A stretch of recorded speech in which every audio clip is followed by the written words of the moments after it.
You know what I've been addicted to lately? Crack. No, better. Well, that's Um, impossible. Better than crack? yeah, better.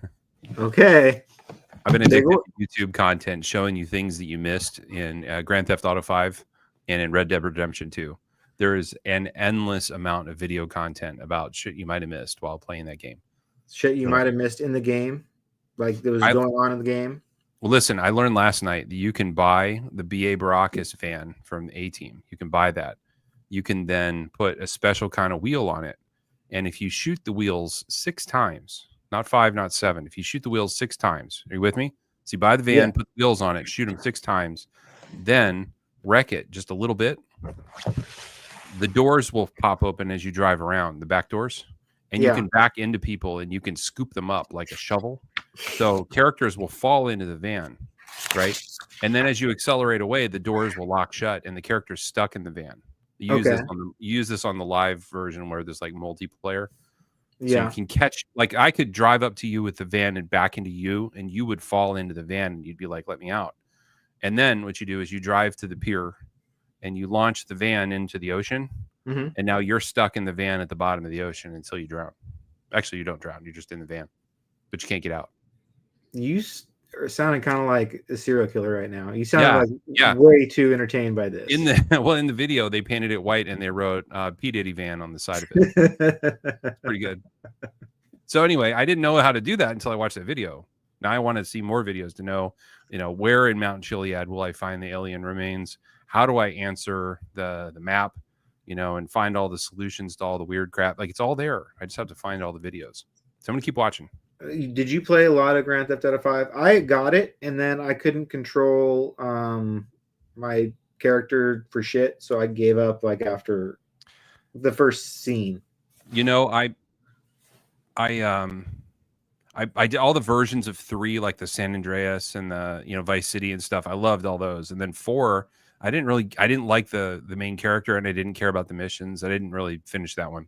5, I put it away for a long time, and now I'm kind of playing it again because I'm waiting for 6. I'm excited. And but nothing beats Red Dead Redemption 2. I've That's heard that about Red Dead Redemption. I've heard it's a good oh, game. I've heard it's it's good. It's just it's can not they just a good game. It's unbelievably beautiful. they It weed out the short attention span of players by starting that game in the snow, and you have to like trudge through the snow, and you can't walk. I'm like, I gave up. I gave up. This is too slow of a game. Nope. The first half an hour is that snow stuff where you have to fight some wolves off and you have to get out of the snow and you make your way down the mountain and then you're not in the snow anymore. So you just have to get through that part. Yeah, they weed out the weak players real quick. Yeah, I know that that happened to somebody else too. The comments, Tom. The comment section is just getting down to it. Boom. No, McCoy, no theme song yet. Scared of Jason. Don't be scared. Listen, I have free candy in the van. Climb on in. It's all a hint at the club coin theme. That's right. We're going to go with a Grand Theft Auto themed coin. Dude, why didn't you think of that earlier? It's a pretty good idea. A couple of weeks ago. I know. Well, we haven't done the 25 coin yet. That's true. We can do 25 coin like a month later. I want to put Frank Knoll on it.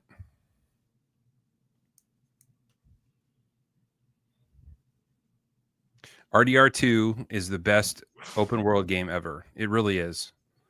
You know what's fun, Tom? You can lasso people, hog time, and then throw them on the back of your horse, and you can ride over to. There's a wait, maybe I'm confusing the games. Well, once they're lassoed, you can throw them on the train tracks, and the train will take care of them. Okay. Yeah, that's fun. But there's a cult in GTA 5 that lives in the mountain, in Mount Chiliad, and they have a compound. And there are times where you can kidnap people and take them there, and then they just take care of the body. They take care of it. You don't ask questions.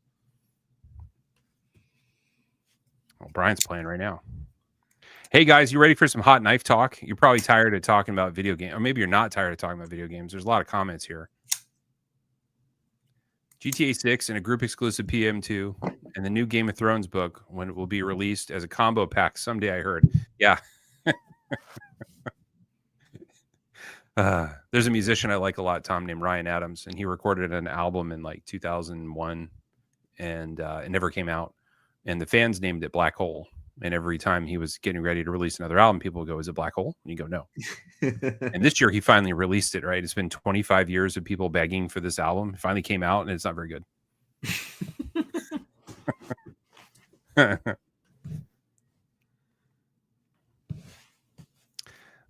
Dude, Tetris rules, but the guys that are into Tetris are wild. Timely, Matt and Natalie Parker. Timely.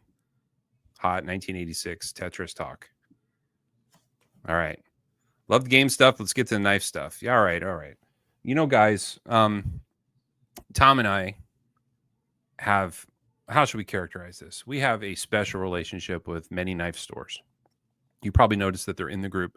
They're a part of the community. We've invited them to be there. We're happy that they're there. We felt like when we started this group that there was a big gap between the knife buyers and the knife sellers.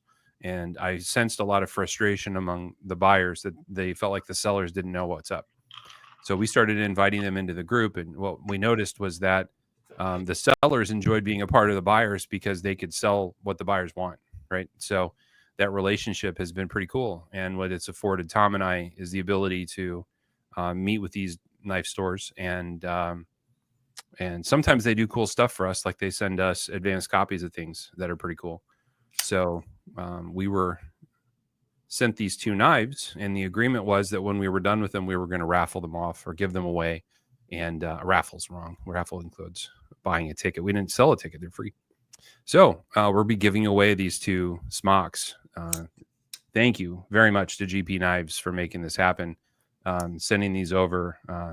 Mrs. Jamie Quinn sent these to us so that we could play with them and show them off. And Tom, I got to tell you, of all the Spyderco knives, I like the Smock, but I don't love it. But I do love this one. It's so cool. I like this knife a lot. Like, I've owned a Smock. I owned it for a brief amount of time. I was a little bit too. My tastes obviously are things that are like good every day. This is like a special occasion knife for me. Like, I wouldn't carry this every day, but I think it's really freaking cool. Not only does it look cool and the materials look really nice together, this color combo is killer, but I'm enjoying this flipper. I'm enjoying this button lock. It's fun. I get the fidget factor. It's there for days. Yeah. I carried mine for a week and it didn't change color in blue jeans. I thought I might have to take the indigo out of it, but it didn't change color. The polished G10 is really a nice choice. It helps. It's a really great material because it's strong and it's pretty durable, and at the same time it doesn't seem to suck up all the gross stuff, you know. Yeah, it's like sealed. It's like sealed G10. Right. Well, random. I guess I need to get my random number generator up. Should we give away some knives? Let's give away. Ooh, should we give them both away at the beginning, or should we split it up? That's just mean. Okay, let's just give them both away. I don't know. What do you guys think? Should we give them both away? We should probably give them both away. How does it fillet? I would say it's not an excellent fillet knife because it's a hollow grind. You know, hollow grinds don't typically make for a great fillet knife, but it is definitely sharp and thin behind the edge. So I know. Let's just give one away now. Let's give yours away, and then we'll talk about some other stuff, and then we'll keep people glued to their seat. And we'll give the other one away. Miss Massey says both. All right, you guys are kind of split on this, so we'll just do one. All right, I'm going to turn on my random number generator. Present. Share screen. Oh, by the way, to the winner of the PM2 from last week, I haven't mailed it yet. And I forgot before I left for my work trip, and then I realized that sending it the week before Christmas was probably dumb. So maybe I'll send it next week. Ooh, the Google number generator. Can you see it? I can see it. Okay. 100,000? 100,000. All right. Well, I guess we're going to be creating a number between 1 and 100,000, and the winner will be the person who is the closest without going over. You Price guys is know Right the rules. 71621, Tom. 71621. And our winner is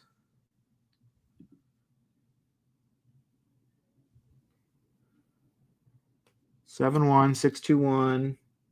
Spencer Gutschke. Spencer Gutschke. Spencer Gutschke is the big winner. Can you put his name in the comments there, Tom? Yes. Pretty sure I can't spell it. There he is. Hey, he's watching. Holy cow. Spence, you're a big winner, buddy. You got a free knife coming. Yeah, I'm not going to try to spell it. He got it. He's there. He got it. I love it. I don't know how often we get the winners viewing these. This is great. I tell you what, Tom, I like a man with 5 consonants in a row in his name. That's what I like. Yeah. That's solid right there, Spence. Hey, Spencer, send me a DM with your address, and we will get that out. I like it. You know, Tom, I am thinking about our international friends. We do have people watching from other countries, and it's 3 a.m. And it would be a dick move to make them wait. So maybe we just go ahead and do it now. Okay. All right. All right. I'm hitting the button. Now, again, closest without going over. Ooh, look at that. Low number. 5779.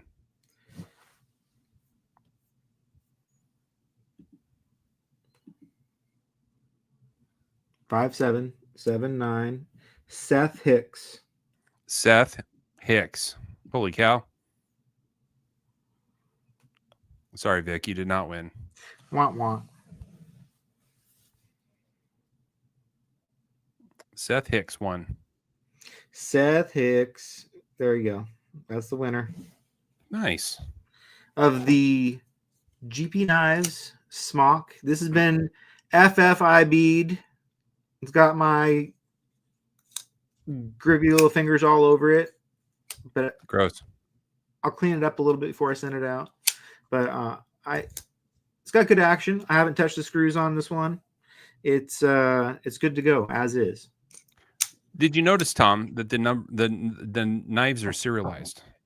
I saw a post about that. I saw that someone had number 75 on their liner, which was isn't that crazy? Yeah.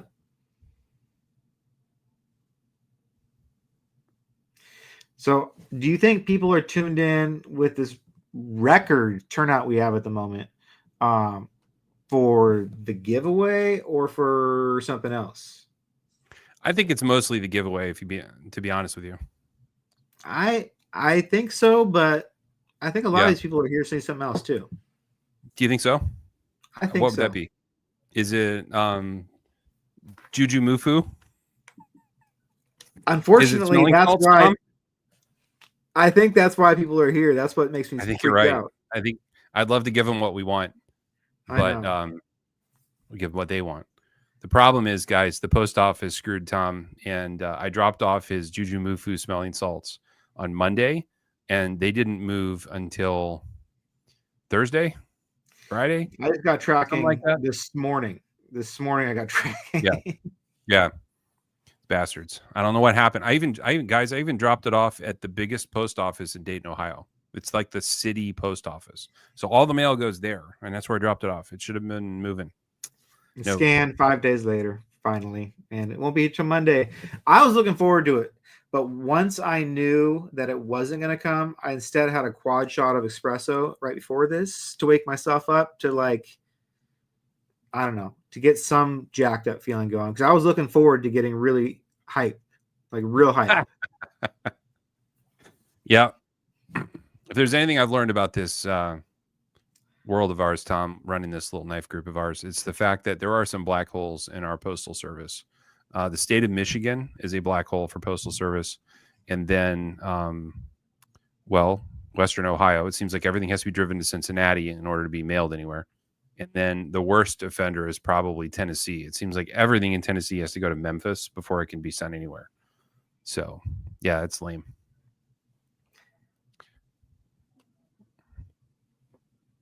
We'll never have smell salts again. Don't scare him. Guess Jason will have to do 2 smells. Yep.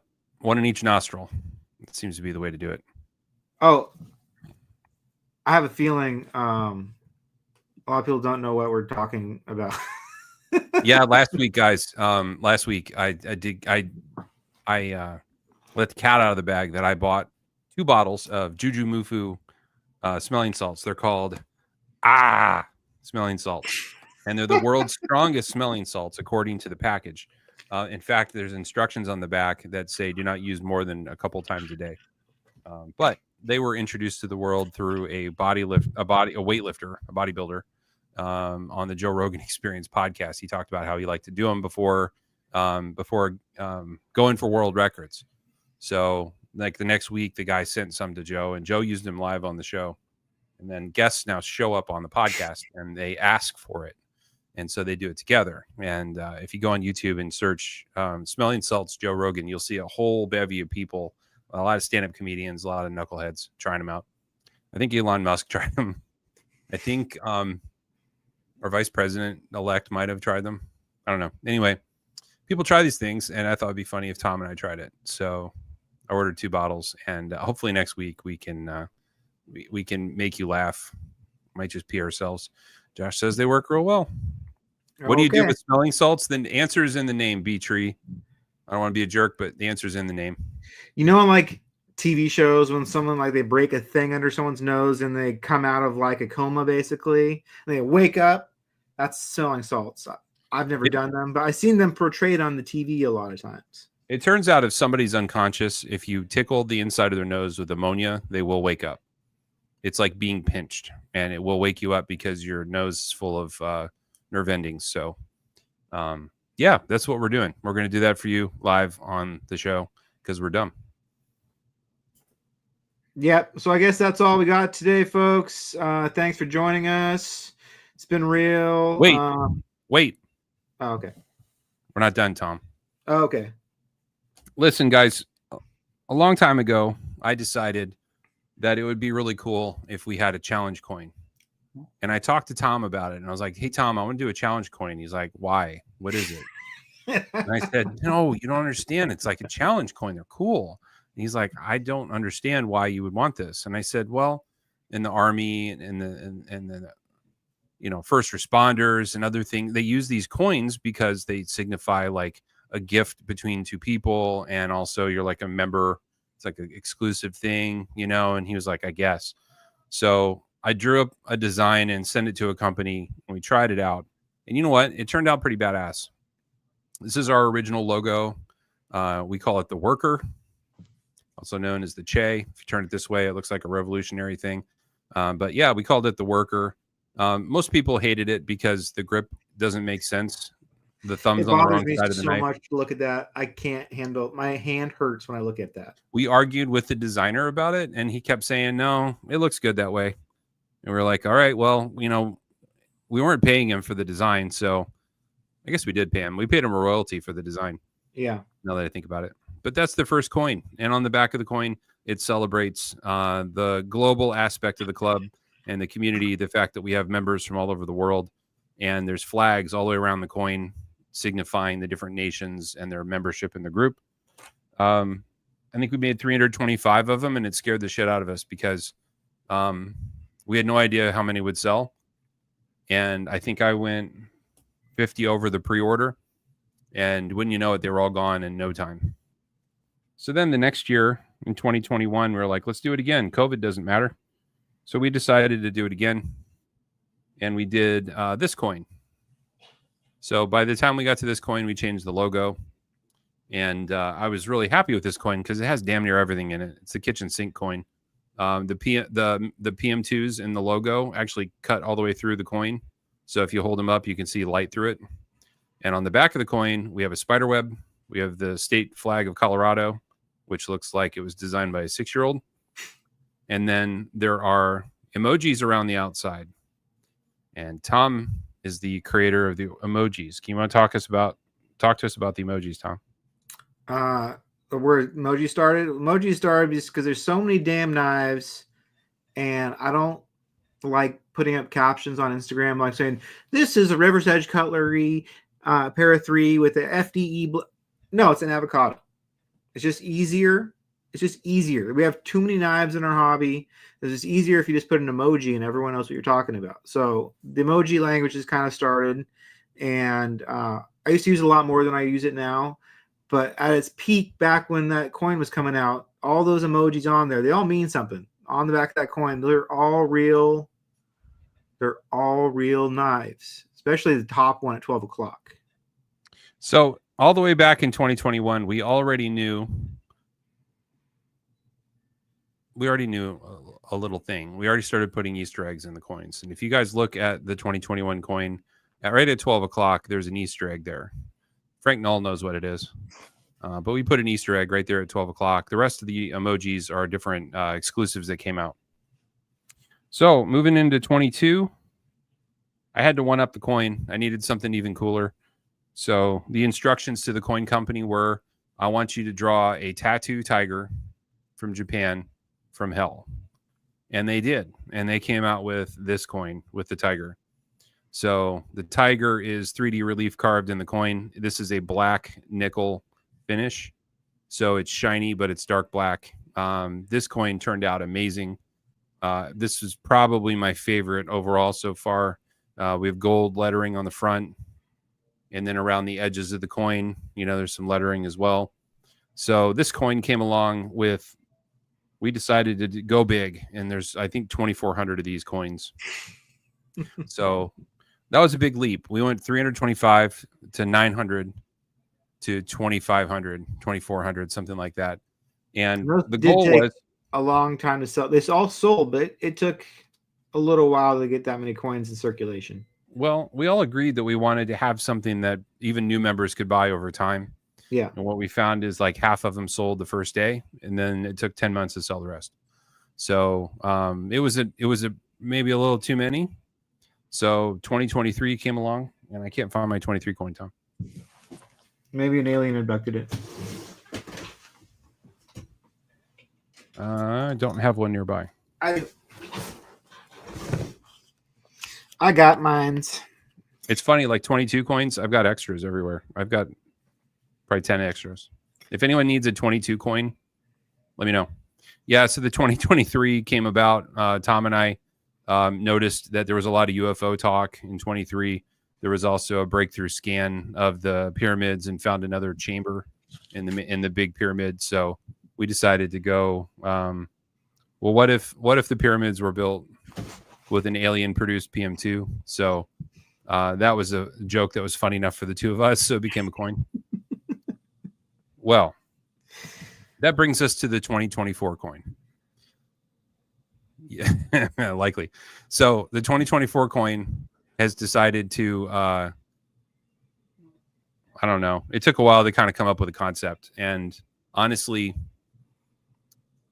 along with it came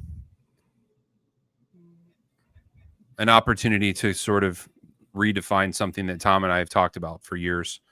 Have you guys noticed that the name of the club is hard to tell your friends? Have you ever tried to invite someone to be a part of the club and you're trying to repeat the name so that they can find it in a search, and it's ridiculous and it's hard and it's not easy to find?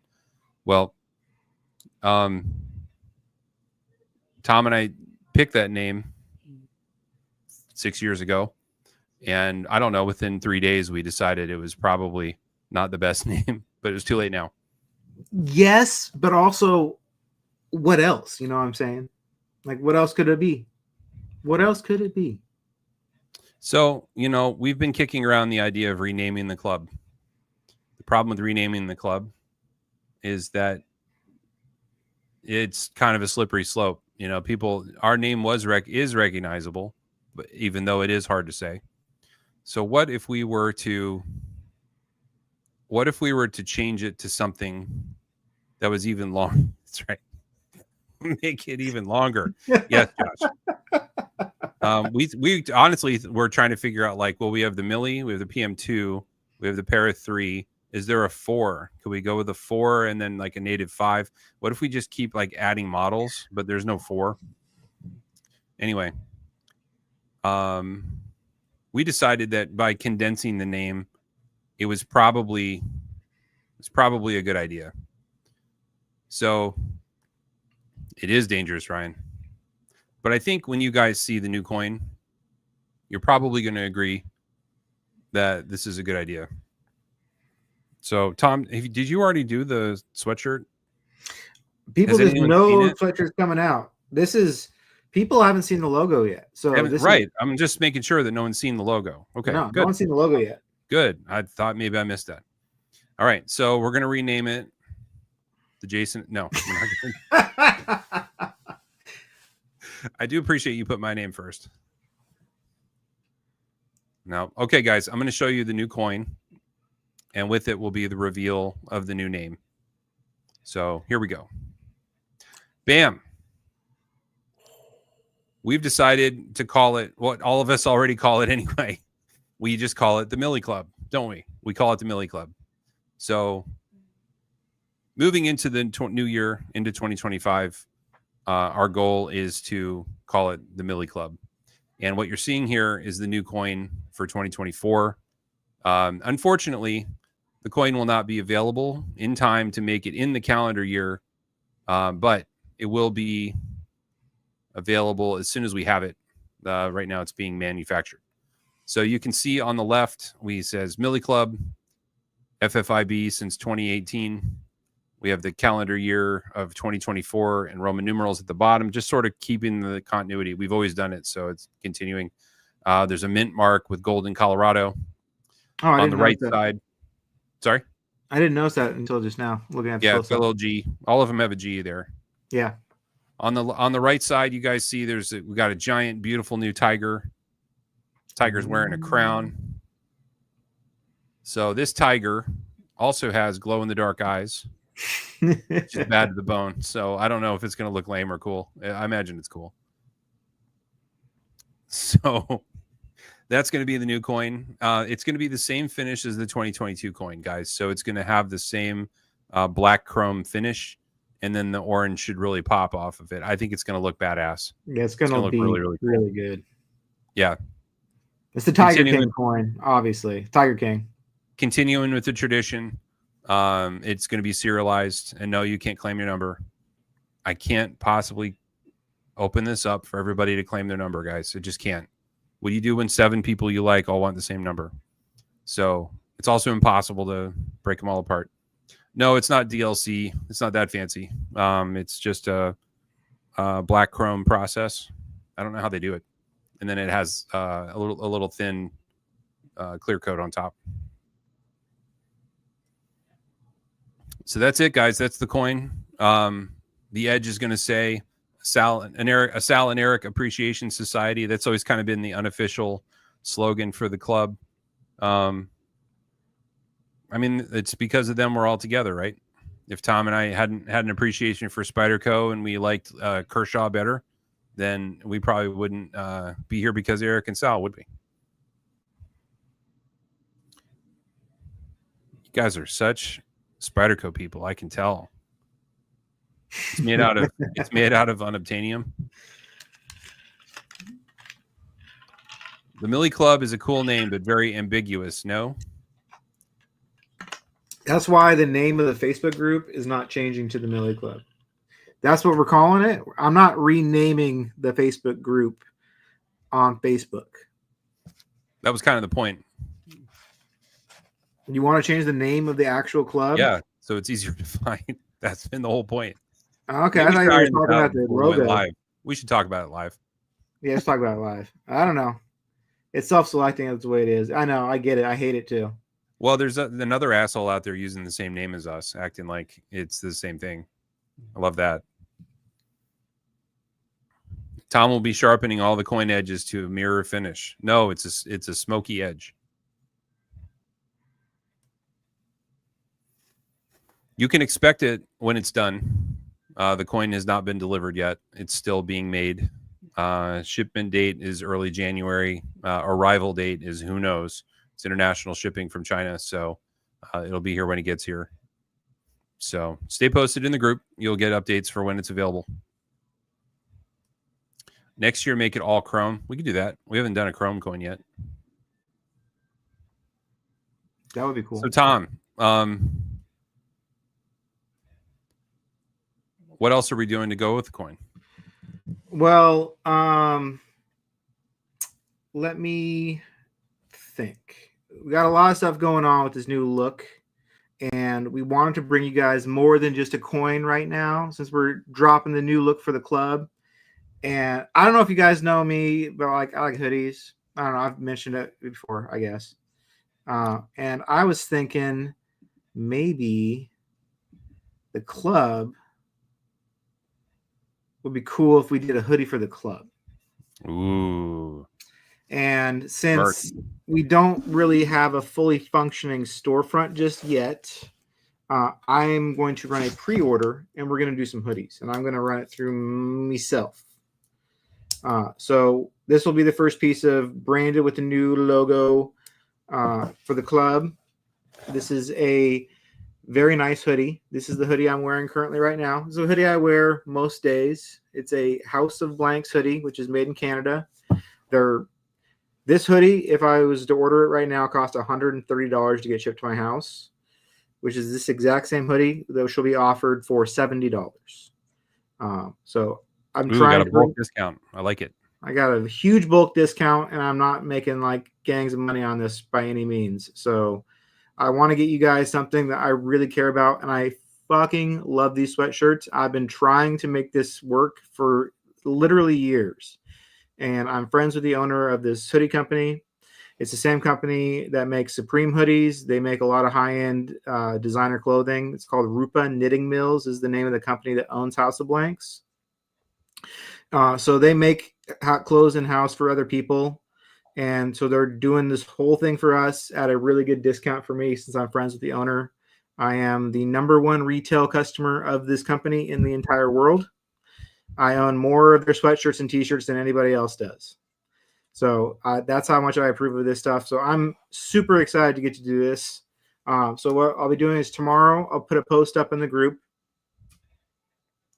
and it'll have a link to a Google Forms. The Google Forms will ask you like your name, your email, what size you're wearing, if you want to pull over or zip up, if you're paying on PayPal, Zelle, or Venmo, or whatever. It'll have all the info. It'll be on one Google form.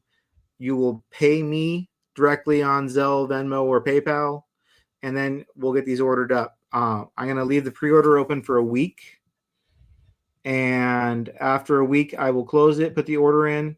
The lead time I was quoted was a few weeks. I'm not positive they have enough of the color we need, which is black in stock. So hopefully between when I start this pre-order and when we get stuff is a month to maybe 2 months max. But we're looking like within about a month I can get hoodies to you guys. So Tom, are these zipper or pullover? You have option of both. Pullovers are $70 and zippers are $75. Okay. Is there 2 designs or 1 design? There is 1 design. They're exactly the same. Just one's got a zipper right down the middle. Okay. The Millie logo is not printed on with like screen printing. This is actually it's embroidered on, but it's embroidered on top of a black piece of material that looks like a patch. So this looks like it has a patch sewn onto it, but it's fully embroidered through the patch. So it's not going to like peel up or like have weird corners or anything like that. It'll stay nice and looking good. They make good clothing. I can't say more about that and how excited I am to like let you guys see one of my favorite things to get to try it out for without having to like pay an arm and a leg for it. We decided not to put anything on the back because of the hood. If you put a tiger on the back, then the hood's going to be in the way, and it'll have to go lower on the back, which could look weird. So we decided not to do that. So it's just going to be on the breast. If everybody loves it and they sell out and they want to do another run with the tiger, then we'll talk about it. So this is exciting. I'm really looking forward to it.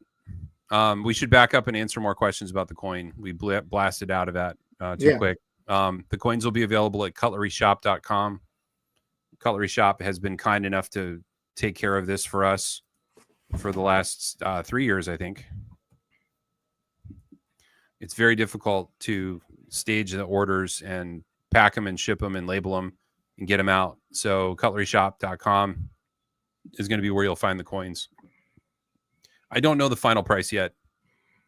we're going to try to keep it down. Every time we do a coin, Jeff is very passionate about making sure that you guys don't just get a coin in a paper envelope. He wants it to be something that means something to you. So last year he included a couple of pictures of Tom and I that really caused a stir. My mother hates that picture of me. I think it's hilarious. My coworkers love it. All my coworkers have one on their phones. They stick it on the back of their phones, which is really awkward in a conference meeting because they're all together and my face is on all their phones. But yeah, we did some stickers to come with it and the flight tag and all that stuff. So Jeff is putting together now what he wants to include with the coins. Also, last year he did a wooden token that there it is. You know that stupid Rule 9, always carry a knife? Well, we did a Rule 3, mind your own business. Don't be a Karen. Don't be a Karen. So we did that coin, which was pretty funny. So he included that with the coins.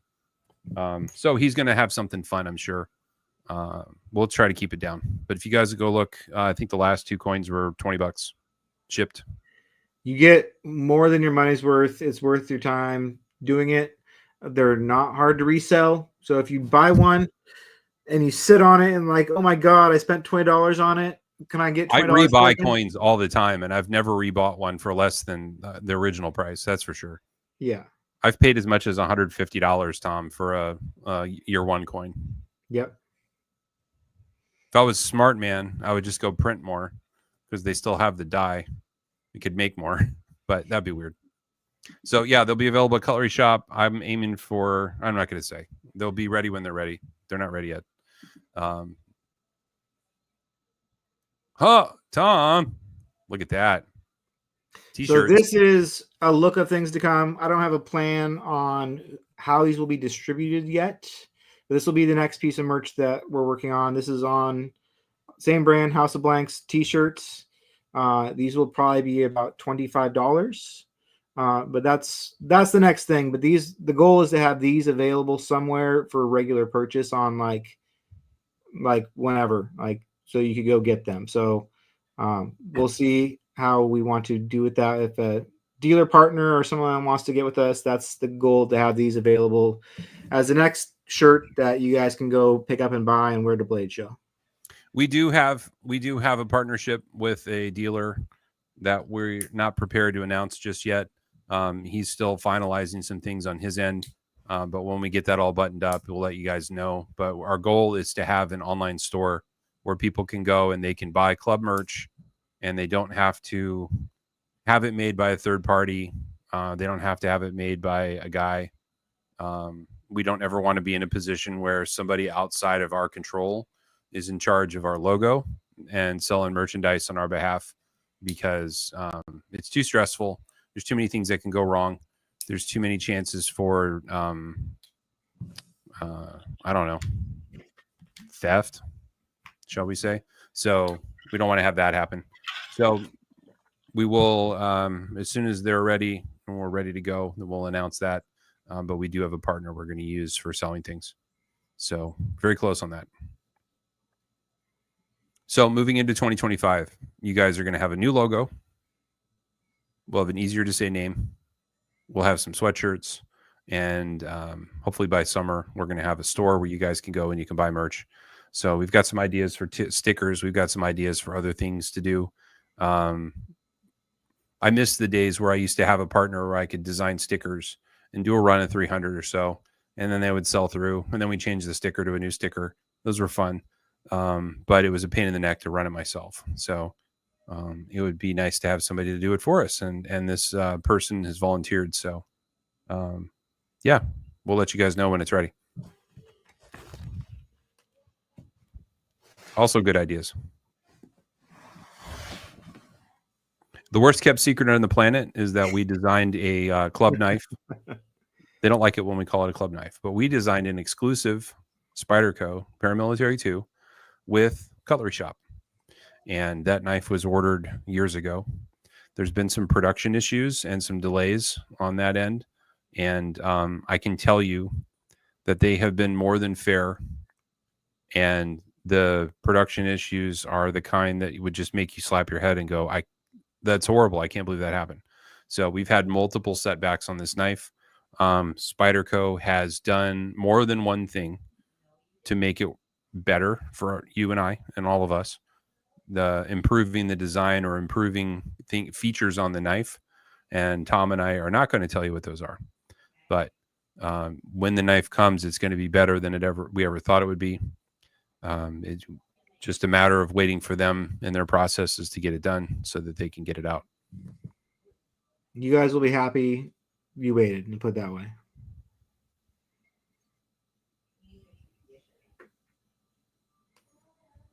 Yeah, Richardson 112. Everybody loves a Richardson.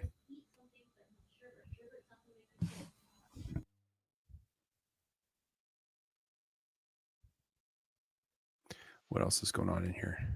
I already have an idea, Natalie. I already have an idea for the 25 coin.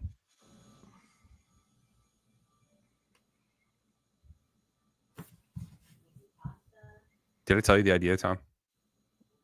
Was that what we were just talking about at the beginning of the show, or is that before the show? I don't remember now. I don't want to say it here, but I did have an idea that made me laugh. I'll have to send it to you.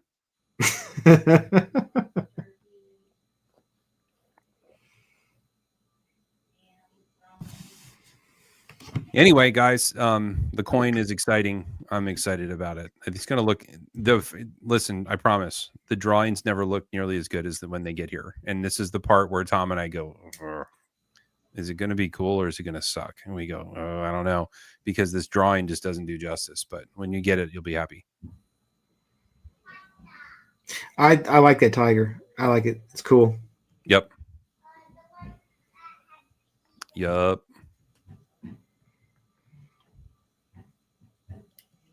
So that's all the exciting stuff we had, I guess. Why is he wearing a tiger? Or why is he? Why is he wearing a crown, Tom? Oh, I just noticed that. Yeah, that's weird. I don't know. Anyway, you know what's fun is that everyone is so confident they know everything about this knife that they don't care. I know. They already know. They already know everything about this knife. You guys are so smart. You guys know everything. It's fine. Yep.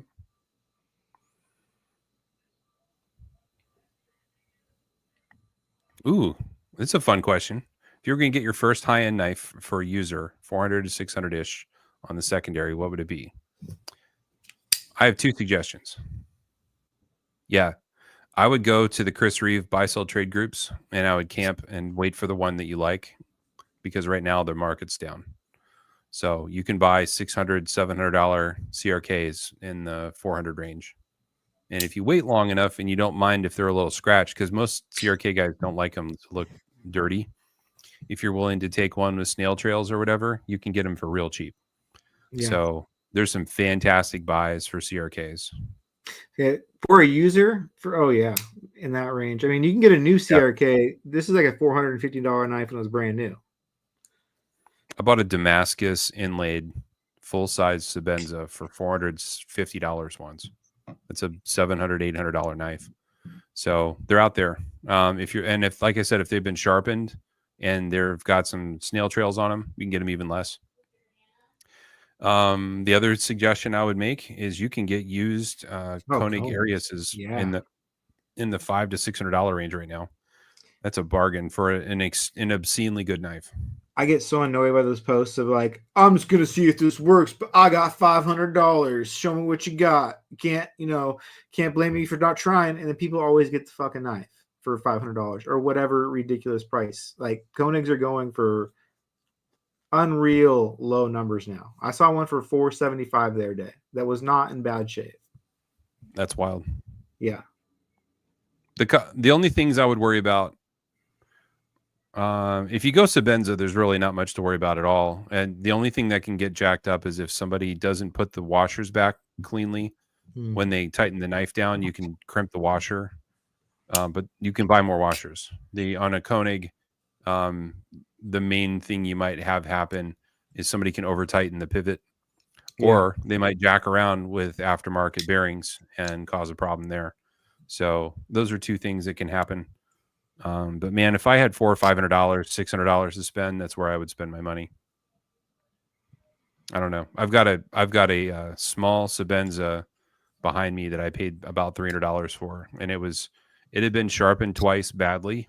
It had a couple whisker lines on the blade from where it had been cutting through something, and then Yeah. the handle looked like it had been carried in a pocket full of change. And I was like, I don't care. I'm going to carry it.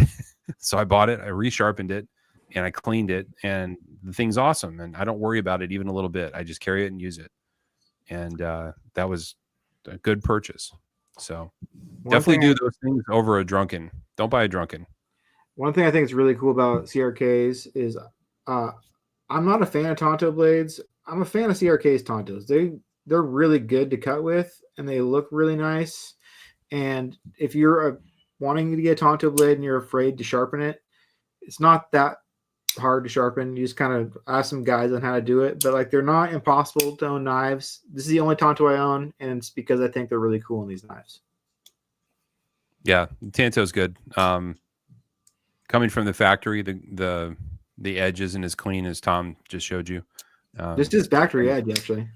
That is factory edge? This is my fact. I haven't sharpened this one. Oh, wow. This is mine. That's funny. Well, okay. Well, the two that I bought were jacked up. Yeah. Oh, yeah. But yeah, it's fun to sharpen these, but I like having the Tonto. I think it's a cool option that, people die to get a PM2 Tonto all the time. Buy one of those. Did you buy it from Cameron? I bought it from Tim Reeve. Oh, I've heard of him. Let's see. Tom just picked up a Sonora. The Sonora is money. That's that new Machine Wise knife, Tom. I don't know if I know that one. I don't know that you met him at Blade Show. They're a new knife maker from Arizona. It's a team of maybe 3 people, and they make bally songs. They're very, very good bally songs, and they took their bally tech and they put it into an integral. So they make an integral frame lock knife with bally song pivot, and it's money and it's cheap. So that was the same show where Grimsmo debuted their integral for $1,200. These guys had one for under $700. Ooh. Yeah, it's really good. The only thing I don't love about it is the blade needs a little more of a distal taper so that the tip looks cleaner. The tip is a little fat on the grind. When the edge gets close to the tip, it gets a little bigger. The taper is not quite there yet. But other than that, it's a beautiful knife. They come in some cool features and some cool colors, and yeah, they're nice. So the trick with the Tanto is just, be prepared to double clamp it. You're going to clamp it one way to do the straight, and then you're going to turn the knife and then clamp it another way to get the tip. And if you do that, then you're fine. I think people try to do it all in one clamp, and they end up messing up one or the other. Oh, do you want to know what happens when you do that? Yeah, you put a smile on it. You turn it into that. Bad times. That's what happens when you do a Tonto in one pass without resetting up, is you turn this from a point into a drop point. Yep. This is supposed to be pointy right here. Yep. So this is something I get to fix, which I'm not looking forward to. Colton, I can count on one finger the number of people that have broken 2 Sebenzas. What are you doing, man?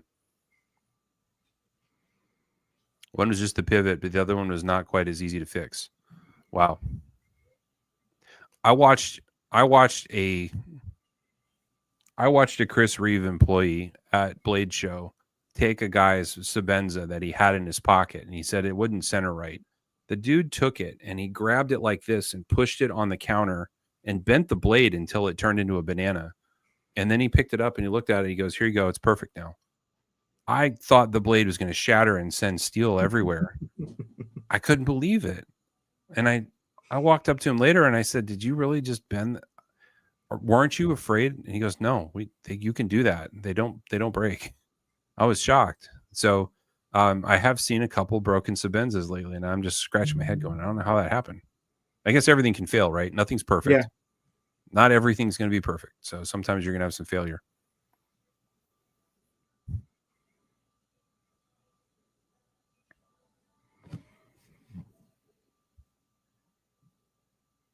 Integral group knife. Nah. Maybe we should get a dark timber, Tom. I'm hearing bad things about dark timber. Where did you? Was that a DLT Insiders post? The people asking what Probably. the deal was? I think that's where I saw it too. And I was reading the comments, and it was not positive about their Facebook group in general. The comments were a lot of bad crowd. But my experience with them and your experience with them at Blade Show was very positive. I took it as. No, the post in DLT was about how they're not like available over the counter anymore. You can still get customs, but they're harder to get now. Oh, I saw a different post asking about their whole culture. Oh, the culture is amazing, but they're also psychos because they'll wait outside for 5 days for dark timber. Yeah, whenever we go to Blade Show, Tom and I always get a laugh out of the fact that like the first 200 people in line are all dark timber people. And Greg Deemer.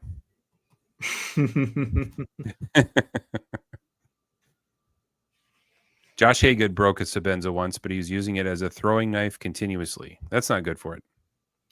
The interesting thing about CRK compared to like Spyderco is like they've used a couple steels, but like they still make this blade. They have extra words of these blades. So if you did break this blade and you had to get a new one, they could get you a new blade. Somebody sent one back for repair, according to the post. Like, who knows if it's real, but according to the post, the guy sent one back for repair, and it turns out somebody had shaved down some of the lock face with a file, so they ruined their own knife on purpose, and they fixed it and they gave it back. You know, they are able to make that go. So nothing lasts forever, but I don't know. I'm pretty convinced this Sabenza will last forever.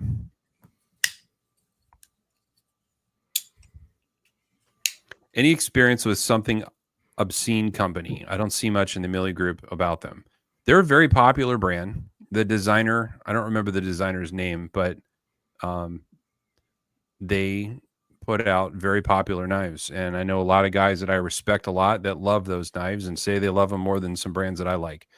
And I respect their opinion to evaluate good quality stuff. So I got nothing to say there. I personally don't love the designs. They don't speak to me. But there's nothing wrong with the way they're made or the quality of the materials. What do you think? They're made by Riot, so they're good quality knives. They're not my personal aesthetic, but I had one in for sharpening 2 weeks ago, I think, and I really enjoyed it. It was a really good flipper. It had fantastic action, ergonomics. They do not look as ergonomic as they actually are. I was surprised. Like they have like a zigzaggy lightning bolt clip that didn't like bother my hand, even though it looked like kind of crazy. And it has big humps and swoops and points on it and stuff, but it doesn't feel that weird in hand. And it's a good knife. So if you like the aesthetic, then by all means, it's a good knife. I'm aware that not everything's designed for me, and it's okay. You know, there are lots of products out there under the sun, and they're not all designed for the old white guy. So, you know, sometimes things have different appeals, and I recognize that. So I try not to shit on things that aren't for me. But yeah, they're nice knives. But honestly, you lost me kind of at the name. Honestly, that was kind of where my design aesthetic was lost right away. It's a funny joke. I got an Imamba last week, and it's amazing. They are amazing. They feel like a handmade knife. They feel like they're, you know, meticulously built. I have one in the drawer behind me. If I had to complain about them, they're a little heavy. I don't know why they're heavier. Did you notice that? What's heavier? The Imambas. Oh, I had one. I don't know. It felt like a lot like a flipper Sabenza to me. I didn't really feel. And it's not lightened or anything. It's just solid titanium slabs. I don't know why it would be that much heavier, but I need to just weigh the thing and figure it out because to me it feels heavier. But they're cool. They've improved since I owned mine. I know that. They've had a couple CQI changes I've seen that made me happy I sold mine. Yeah. I might want a new one now. Yep. Also, the another thing about the Imamba, I remember what was it, 2 years ago, they showed up at Blade Show. That company did. And what is it? Arnaud Bernard. Yeah. So they're from South Africa.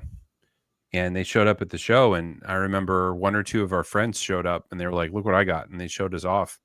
And the rest of us all went, I want one too. And I think by the end of the show, at least 30 people I knew went back to the booth to go buy one. And I would have to think that they sold a crap load of knives at that show.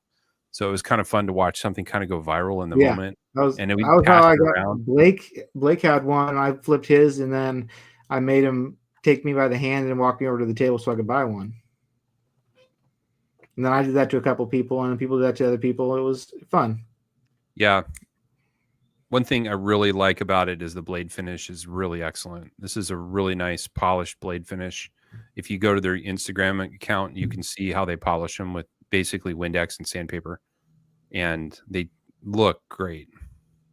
This one's all smeared up, but really just an elegant, well-made knife. And listen to the detent ball fall in. Just a really nice tight tick. Yeah. Crown spine, jimping, a little bit of a fuller. If you don't love flipper tabs, the non-flippers are great. You can go non-flipper. Yeah. That's kind of what I was wishing I would have bought. Non-flipper. This looks so clean. I came back from Blade Show having not bought one, and then I couldn't stand it. And a week later, I found one used. You couldn't find them anywhere. I found one used, and I got it. Tom, this one doesn't have captive bearings. The bearings are just loose in it. Ah. Guess how I found that out? How many balls did you lose? I didn't lose any, but it was a long time to put it back together, and it was fun. Yeah. Thank God for thick gunny slide. It saved my ass because I could kind of glue all the bearings in place, Yeah.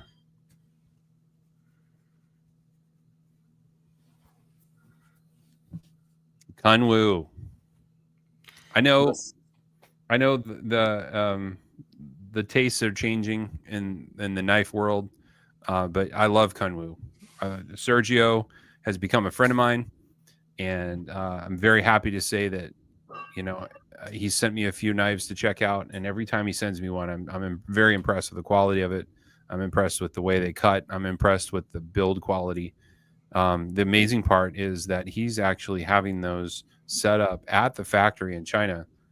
And so the people on the ground are the ones doing the final assembly and dialing those in. So every single one I get comes out of the box perfect. Almost every knife I buy, I take it apart and I make it, clean it up and redo it or something, or I set it up myself, and I haven't had to once with a Kunwu. So really good value. Because he's shipping them direct, the price is cheap.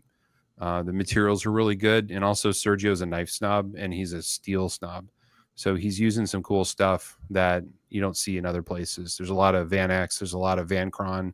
There's a lot of, God, what else? He's not just rolling out M390 knives. It's LMAX. There's a lot of LMAX. So he really likes steels, and he's doing some good work over there. So I'm seeing a lot of people agree. I don't know how much is public knowledge, so I'll keep it to what I can say. But the Rec Native 5, they're built. I'll say that. I won't say when they're coming. I know there is a drop date that's coming soonish, but they're ready to go. They should be coming from Spyderco anytime. So watch for a drop. I'm sure Zach Cooper will publish the crap out of it. I know a lot of people have been waiting for this one, so it should be soon.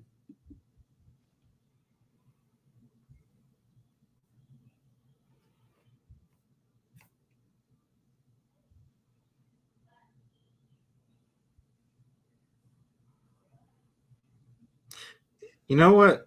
You're mentioning that little silly wooden token earlier, that rule number 3. Yeah. I don't pay too much attention to comments and sales posts typically because I don't open up a lot of sales posts because I'm not in the market. So when I'm scrolling, I don't always see every sales post and look at people are commenting or whatever. But I saw a Smock, the first GP9 Smock go up for sale. And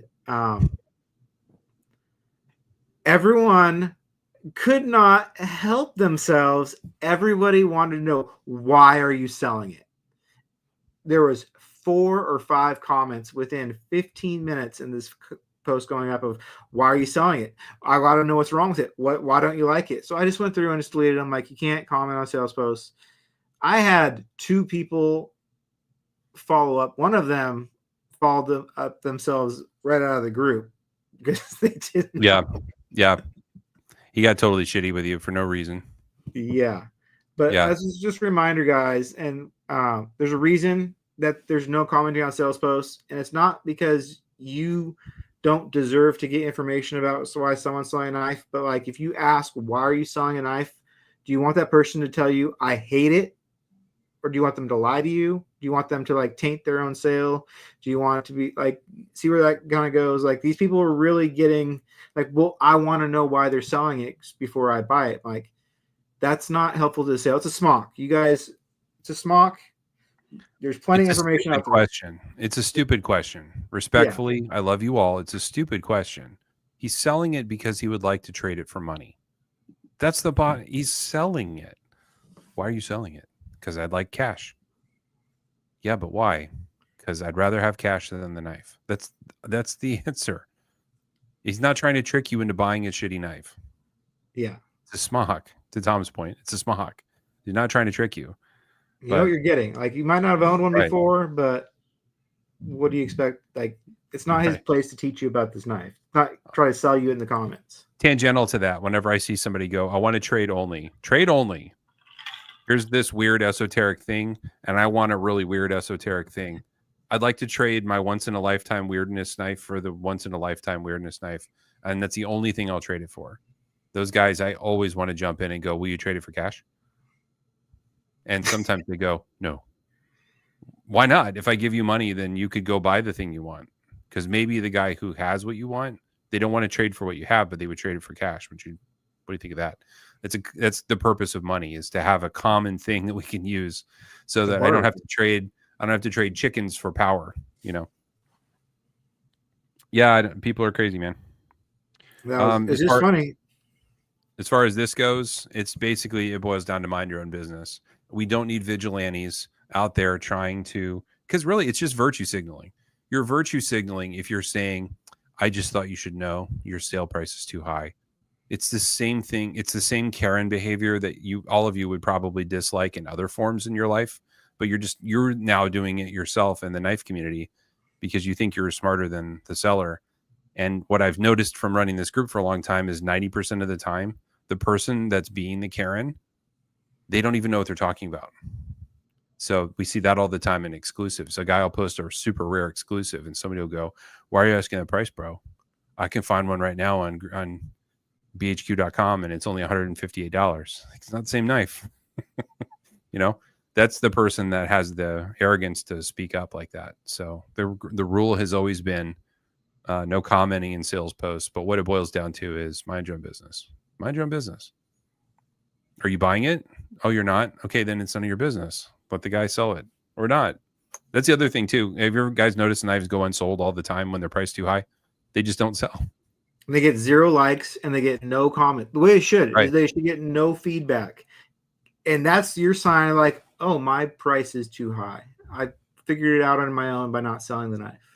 Every month or so, I get a DM from a new person, a different person. Every time it's a different person. And they'll say, hey, can you do something about all the laugh emojis I'm getting in my sale posts?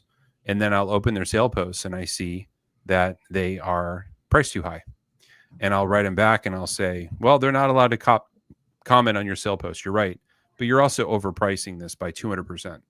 So if you're going to ask too much, then you're probably going to have a negative opinion of yourself as a seller. So it's up to you to decide whether you want to continue gouging people or whether you want to be liked by everyone. You can't have it both ways. So, you know, there are some sellers out there that love to price it too high. They do things like they turn off comments on their sale posts, you know, and they sell it too high, and sometimes they don't sell it. But you can't be a bro and charge too much. Pick a lane. I don't hear this as much anymore. Remember how many people used to be like, I'm just looking out for the community? People that are just looking out for everybody else. I just thought you should know. just so some newbie doesn't get scammed. Right. That was always like, I'm just protecting people that don't know better. I am a hero. I am a hero. Yes. Those are the people that come up to you in the grocery store and scold you for like walking down the wrong side of the aisle, or they don't like how you park, or, you know, when you return your cart, you don't return it to the correct side. You know, those are the people that nag you in line. You shouldn't buy that bread, Tom. That bread has too many nitrates in it. You should buy this other bread. I just thought you should know. Don't charge too much for your knife. Louis knows he's paying for his water bill with chicken eggs. Captain Savaho? No, it's not really the same. Well, is there anything else going on in the knife world right now? I was asked the other day if there's going to be some Boxing Day sales. I doubt it. I feel like everybody's blew their inventory out during Black Friday. Things got crazy. Yeah. I had some. Right now, it's funny how with stuff, this knife, perfect drop. Just FYI, perfect drop. 2 hours. Amazing. But now, even with this going in 2 hours, people still like to make comments like, can you believe it's still in stock? Can you believe it's still here? Well, this knife sold out in 2 hours. I think since people have gotten less used to stuff selling out that brisk of a pace, they may not be as motivated to buy sprint runs immediately like they have been in the past. But right now, if you want a triple B 15V Para 3 lightweight, they're hitting dealers for the last 2-3 days. Yep. And they're lasting for a couple hours. So they're out there. You can go get one right now. The lightweights. Knife Joy yesterday dropped the G10 Para 3 lightweights. Knife Joy is, in my experience, usually the first dealer that gets their first exclusive 5 of every sprint run is always Knife Joy. Knife Joy, I don't know how, is always the first person to get stuff in stock. So I saw them land yesterday. So I'm guessing by Monday, tomorrow, we'll start seeing the G10 Para 3s drop in all over the place too. So if you want 15V, which is very good steel, this is your chance to get one. National Knives. If you logged into an account and bought a 15V Para 3 lightweight, it was like a really good deal. It was like $136. So that might still be in stock if you were in the market right now. I'd go check that. That'd be my first stop. 15V, in my opinion, might be the best steel yet. It's crazy good. It has a ton of vanadium. Vanadium is the most desirable carbide. The finish on the blade is tumbled, so the tumbling sort of hardens the finish on the exterior and makes it a little less resistant to corrosion. Sean Houston threw up a picture of his Mannix that he's been carrying for 2 years, and it looked great. He goes, I've been carrying this everywhere I go. It's my main carry EDC knife, and it's still in great shape. The edge retention is insanely good. I found it was pretty easy to sharpen. If you look at the toughness scale, it's not tough, but at the same time, haven't seen any break-in ones. And after watching Sean murder his knife with his bench testing, I don't know that it can be killed. Like he was batoning stuff. He was whittling copper rods with it. He was chipping away at 2x4s with it. What else? I mean, just really giving it some torture tests, and it just held up. Watching that large of a man swing a knife into a 2x4 with all of his weight, a little intimidating, not going to lie. A little intimidating, and it survived. Oh, and Sean's knives sharpen at like 12 degrees too, by the way. So it's not like 25-degree edge. Yeah, I think I took my Mannix to 15 because I just trusted him. I was like, I can do this. And that thing is insanely sharp.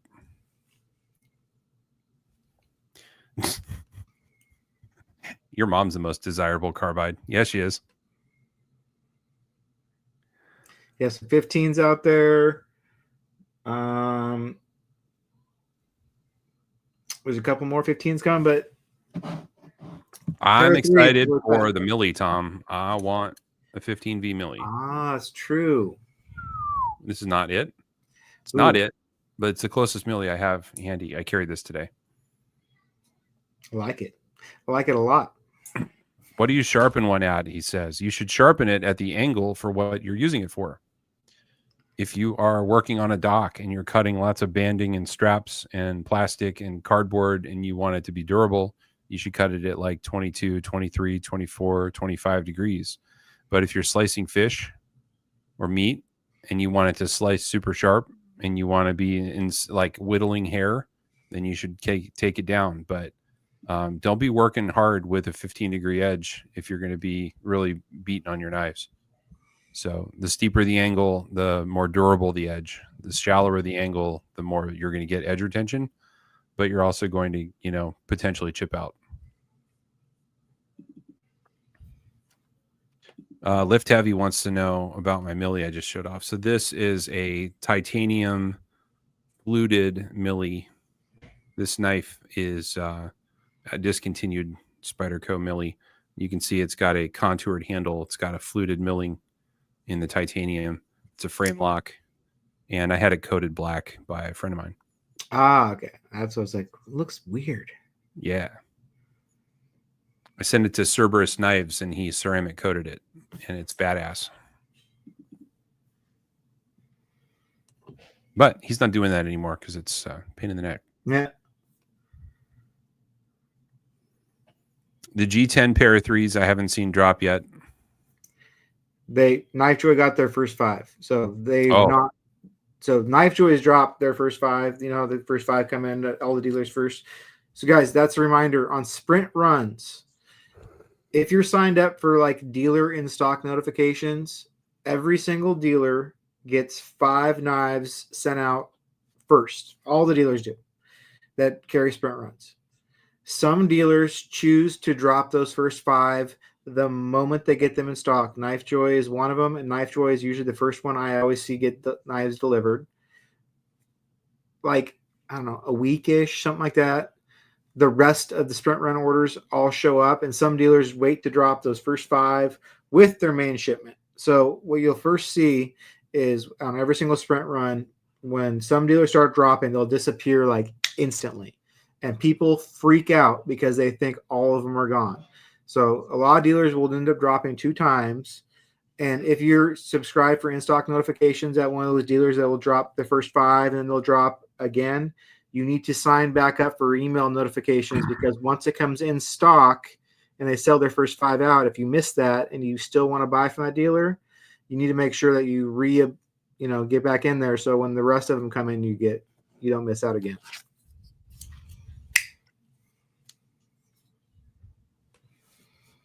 They were probably assembled at the same time, and they were built at the same time, and they got to get them out of the warehouse, so they ship them at the same time.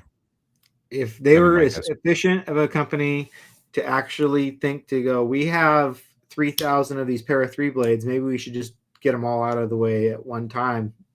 That'd be crazy. That's what I would do. I would make all the blades at once and then handle them up and get them out. Yep. Well, guys, we should probably wrap it up, Tom. Yeah, I guess so. Next week, Jujimufu. we're going to find out how awake a man can be. That's for sure. Are you anything special for Christmas? Kim has the next week off, which is awesome. Nice. Kids are home, obviously, and my parents are coming up here on Christmas morning. Oh, wow. For the day. Yeah. So it'll be nice times at home for a bit. I'm looking forward to it. My house will get clean because it has to, because my parents are coming up. And not because I'm like, oh no, I'm embarrassed. My mom's going to see my messy ass, disgusting house. If I don't clean it up, my mom will spend the entire time here cleaning it up. So in order for her to see my kids and play with them, I got to make sure there's no mess for her to like go get distracted by. And like she shows up with like mop buckets and like cleaners and all of her shit every time she comes here, because it's like a pig in heaven here. Like she gets to just clean for days. she gets all the detail shit that we never even think about, all that stuff. But I got to make it so she's not distracted and tempted to clean. You can do it. I know. It's already a lot better today. Me and Kim put some work in. Yep. What are you doing? Well, I'll have a Christmas with my parents and my grandmother and my sister's family, and then I'll have a Christmas with my family at home. And then we're going to go to my sister-in-law's house, and she always has an amazing Christmas spectacular at her place, so we'll go there. So it'll be 3 back to back. Yeah, so that's the plan. Nice. I hope you all have a Merry Christmas, Happy Holidays. I hope you get to see some people you love and have a nice meal and share a nice laugh and have a good time, and don't cut yourself. And yeah, Happy Holidays, everybody. Merry Christmas. And we'll see you next weekend. Peace out. Bye.